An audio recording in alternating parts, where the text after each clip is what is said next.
दिल्ली विधानसभा चुनाव के नतीजे आ गए और 27 सालों बाद दिल्ली की सत्ता में भाजपा ने वापसी की है। इसे लेकर पूरे देश के साथ साथ पश्चिम बंगाल और आसनसोल में भी भाजपा कार्यकर्ताओं में भारी खुशी देखी गई। आसनसोल दक्षिण के विधायक अग्निमित्रा पाल के नेतृत्व में आज भाजपा कार्यकर्ताओं ने आसनसोल में दिल्ली विधानसभा चुनाव में पार्टी की जीत पर खुशियां मनाई। उन्होंने एक दूसरे को भगवा रंग की अबीर से रंग दिया और एक दूसरे का मुंह मीठा किया।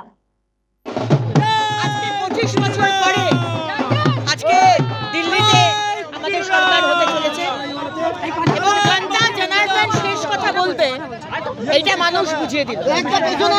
আজকে দুর্নীতি, আজকে মানুষের সাথে প্রতিশ্রুতি দিয়ে তার প্রতিশ্রুতি না রাখা, আর সব থেকে হচ্ছে যে ওই সততার প্রতীকের যে ছবি, যা ছবি মুখ্যমন্ত্রী আমাদের দেখিয়েছিলেন ঠিক একই ছবি ইন্ডিয়া এগেনস্ট করাপশন কেজরিওয়াল দেখিয়েছেন।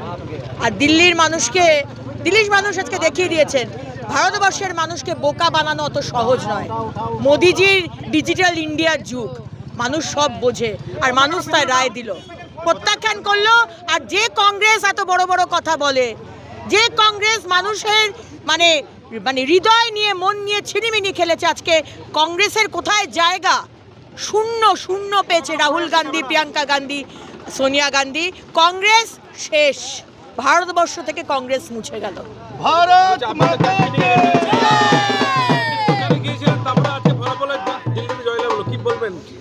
বিরাট আনন্দ। আমি ত্রিপুরাতে গেছিলাম, ত্রিপুরাতে সরকার হয়েছে। ঝাড়খণ্ডে গেছিলাম কিছুক্ষণের জন্য, কিছু সিটের জন্য আমরা সরকার করতে পারিনি, কিন্তু আমি যেখানে ছিলাম সেখানে প্রায় 50% সিট জিতেছিল। এবং আমি দিল্লির প্রচারে গেছিলাম, আমার শীর্ষ নেতৃত্ব আমাকে ডেকেছিলেন, সেই সিটও জিতেছে। মানে জিতেছে না, জিতছিল, এখন এই মুহূর্তের আমি পজিশন জানি না। এবং আমাদের সরকার হচ্ছে পদ্মফুলের সরকার, সুশাসনের সরকার। মানুষের ক্ষমতা অনেক, বাংলার মানুষকে এটা বুঝতে হবে, আমাদের ক্ষমতা অনেক। আপনারা যেটা বুঝবেন, যেটা করবেন সেটাই শেষ কথা। আর দিল্লির মানুষ আজকে দেখিয়ে দিয়েছে যে কতটা শক্ত তাদের শিরদাঁড়া। বাংলার মানুষকেও কিন্তু দেখাতে হবে। এই 1000 টাকার লক্ষ্মীর ভাণ্ডার এক হাতে আপনি দেবেন আর অন্য হাতে আরএল স্যালাইন আর মানে স্পুরিয়াস স্যালাইন, স্পুরিয়াস ড্রাগস খাওয়াবেন। আমাদের বাড়ির মেয়েদের ধর্ষণ হবে, খুন হবে, ভাইদের কোনো চাকরি হবে না, তারা অন্য রাজ্যে চলে যাবে।